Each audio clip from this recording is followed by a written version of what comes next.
فعالیت یکساله ساحه‌های مختلف خواجگی خلق شهر خوجند نتیجه گیری شد. اید به فعالیت مقامات اجرایی حکومت دولتی شهر و رشد ساحه‌های اجتماعی و اقتصادی در سال 2019 فیروزه نورالله‌زاده معاون رئیس شهر خوجند اطلاع داد. ضمن معرضه معلوم گشت که در برابر دستاوردها نورساگی و مسئله‌های حل طلب نیز به نظر می‌رسند.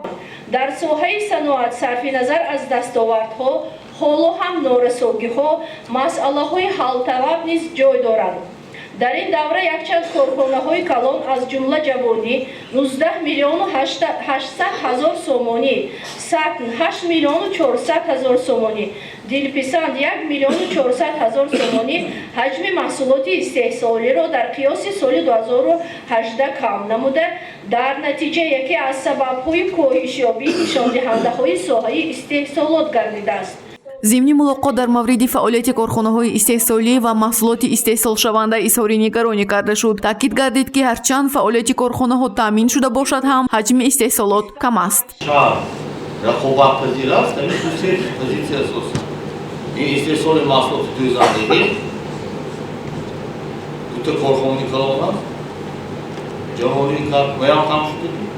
این استحصال کالابی پختگی، این فابریک‌های ریساندگی هم نساجی خوجند و هم نیکو خوجند زیاد کردگی نساجی هم حجمی باید زیاد کردگی نگه کلابی پختگی کم شدگی من نمیدونم سبب چی باشه. یکی از مسئله‌های مهمی مطرح گشته به ساحه تندرستی نگرانیده شده بود. سال گذشته شماره بیماری زردپروین به مراتب افزوده است. به جز این عاید زیاد شدن شماره گرفتاران ویروس نورسایی مسئولیت آدم فکر و ملاحظه‌ها بیان شدند. ذکر گردید که برای پیشگیری بیماری مذکور کاربری پرزور نیست، زیرا نتیجه ها از آن دلالت می‌دهد. از روی کارت‌های بیماری محترم رئیس در 2 سال یک بار راستی بیماری زردپروین بلند میشه که تنها در سال 2018 نسبت به سال 2017 755 بیماری کمتر میشد. فقط گرفته شده بود. امسال 195 بیماری زردپروین هست که ما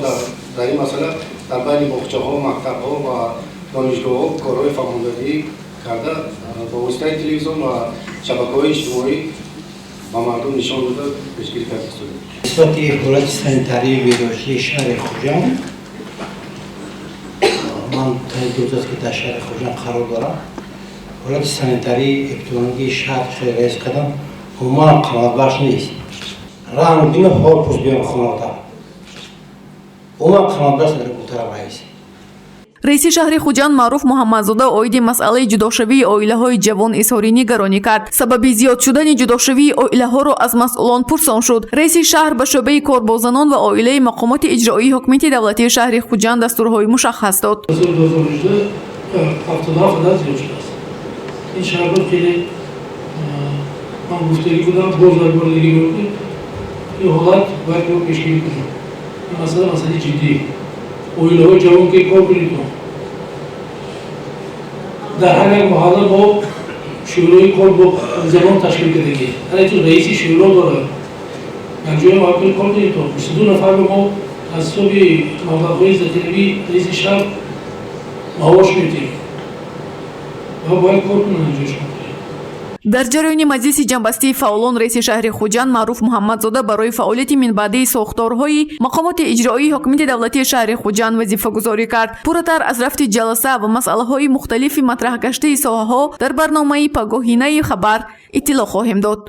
گزارش گلحیا کمالزاده، نعیم ایوبов برای برنامه اطلاعاتی خبر.